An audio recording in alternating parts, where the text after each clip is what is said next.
12 steps to quit addiction. Step 5. Admit it to God, to ourselves, and to another human being the exact nature of our wrongs. All of AA's 12 steps ask us to go contrary to our natural desires. They all deflate our egos when it comes to ego deflation. Few steps are harder to take than 5. But scarcely any step is more necessary to long-time sobriety and peace of mind than this one. AA experience has taught us we cannot live alone with our pressing problems and the character defects which cause or aggravate them. If we have swept the searchlight of step 4 back and forth over our careers, and it has revealed in stark relief those experiences we'd rather not remember. If we have come to know how wrong thinking and action have hurt us and others, then the need to quit living by ourselves with those tormenting ghosts of yesterday gets more urgent than ever. We have to talk to somebody about them. So intense, though, is our fear and reluctance to do this, that many AAs at first try to bypass step 5. We search for an easier way, which usually consists of the general and fairly painless admission that when drinking we were sometimes bad actors. Then, for good measure, we add dramatic descriptions of that part of our drinking behavior which our friends probably know about anyhow, but of the things which really bother and burn us, we say nothing. Certain distressing or humiliating memories, we tell ourselves, ought not be shared with anyone. These will remain our secret. Not a soul must ever know. We hope they'll go to the grave with us. Yet if AAS experience means anything at all, this is not only unwise, but is actually a perilous resolve. Few muddled attitudes have caused us more trouble than holding back on step 5. Some people are unable to stay sober at all. Others will relapse periodically until they really clean house. Even AA old-timers, sober 4 years, often pay dearly for skimping this step. They will tell how they tried to carry the load alone, how much they suffered of irritability, anxiety, remorse, and depression, and how, unconsciously seeking relief, they would sometimes accuse even their best friends of the very character defects they themselves were trying to conceal. They always discovered that relief never came by confessing the sins of other people. Everybody had to confess his own. This practice of admitting one's defects to another person is, of course, very ancient. It has been validated in every century, and it characterizes the lives of all spiritually centered and truly religious people.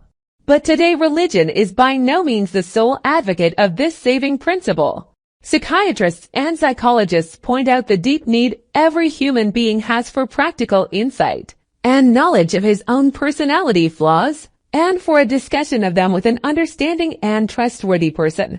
So far as alcoholics are concerned, AA would go even further. Most of us would declare that without a fearless admission of our defects to another human being, we could not stay sober. It seems plain that the grace of God will not enter to expel our destructive obsessions until we are willing to try this. What are we likely to receive from step 5? For one thing, we shall get rid of that terrible sense of isolation we've always had.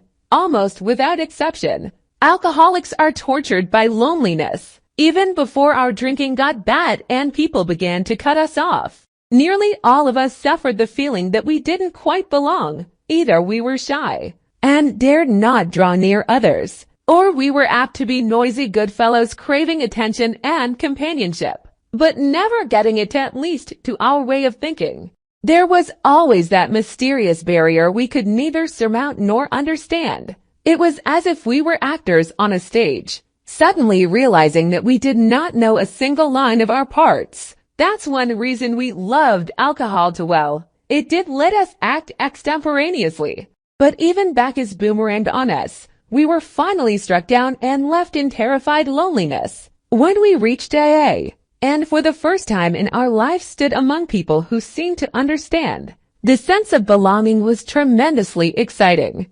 We thought the isolation problem had been solved, but we soon discovered that while we weren't alone anymore in a social sense, we still suffered many of the old pangs of anxious apartness. Until we had talked with complete candor of our conflicts and had listened to someone else do the same thing, we still didn't belong. Step 5 was the answer. It was the beginning of true kinship with man and God. This vital step was also the means by which we began to get the feeling that we could be forgiven, no matter what we had thought or done.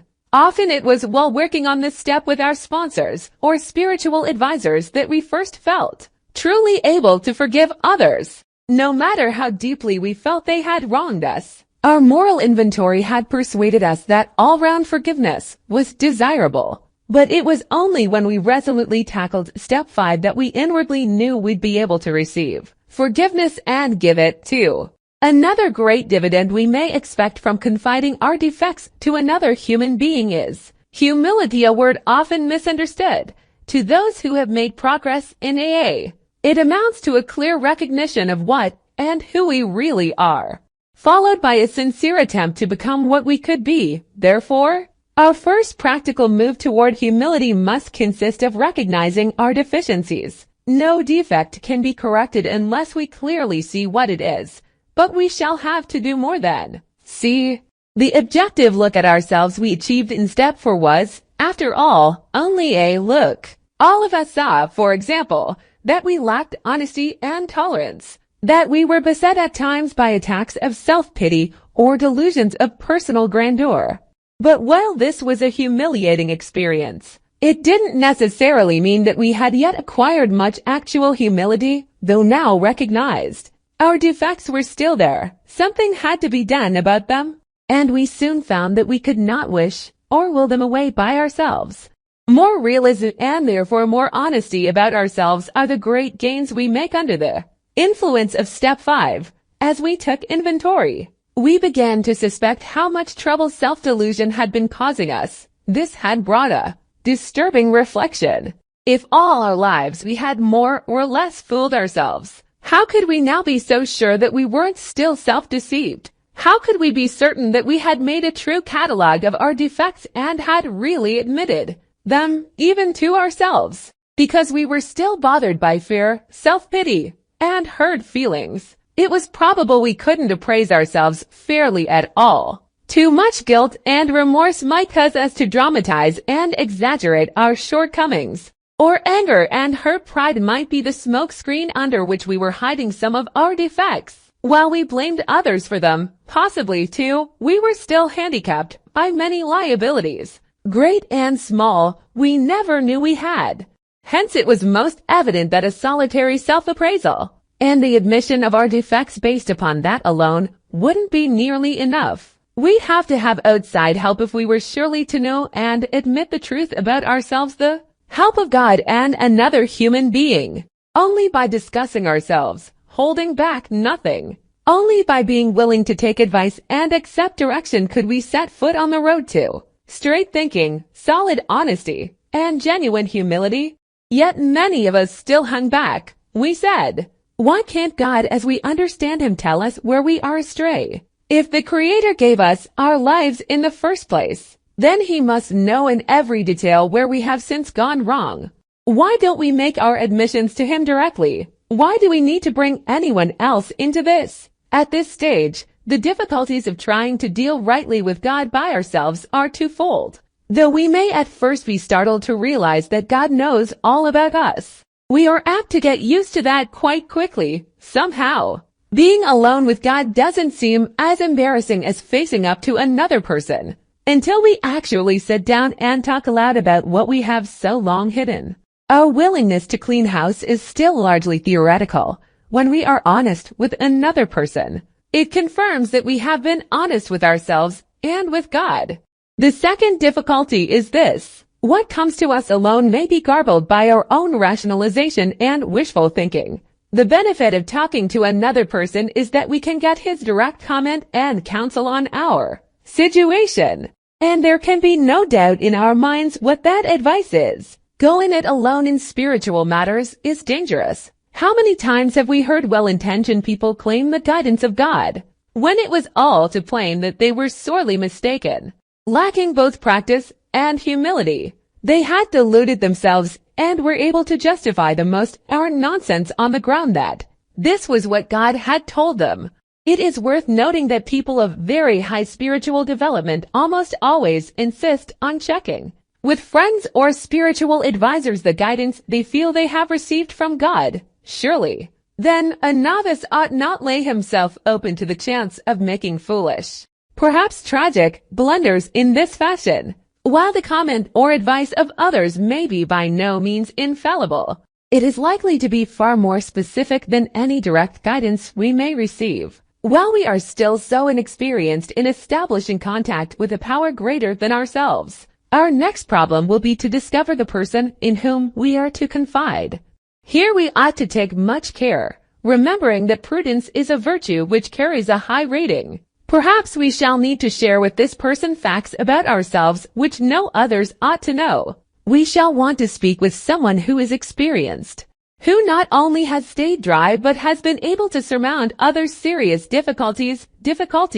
Perhaps, like our own, this person may turn out to be one's sponsor, but not necessarily so. If you have developed a high confidence in him, and his temperament and problems are close to your own, then such a choice will be good. Besides, your sponsor already has the advantage of knowing something about your case, perhaps, though your relation to him is such that you would care to reveal only a part of your story. If this is the situation, by all means do so, for you ought to make a beginning as soon as you can.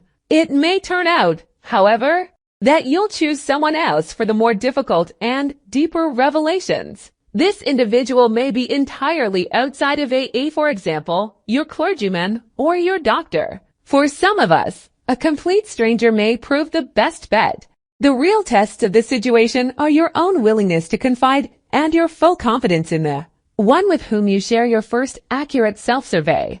Even when you've found the person, it frequently takes great resolution to approach him or her. No one ought to say the A program requires no willpower. Here is one place you may require all you've got. Happily, though, the chances are that you will be in for a very pleasant surprise when your mission is carefully explained, and it is seen by the recipient of your confidence how helpful he can really be. The conversation will start easily and will soon become eager. Before long, your listener may well tell a story or two about himself which will place you even more at ease. Provided you hold back nothing, your sense of relief will mount from minute to minute. The dammed up emotions of yours break out of their confinement and miraculously vanish as soon as they are exposed.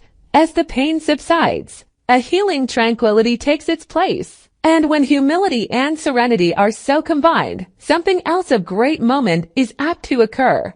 Many an EA, once agnostic or atheistic, tells us that it was during this stage of step 5 that he first actually felt the presence of God. And even those who had faith already often become conscious of God as they never were before.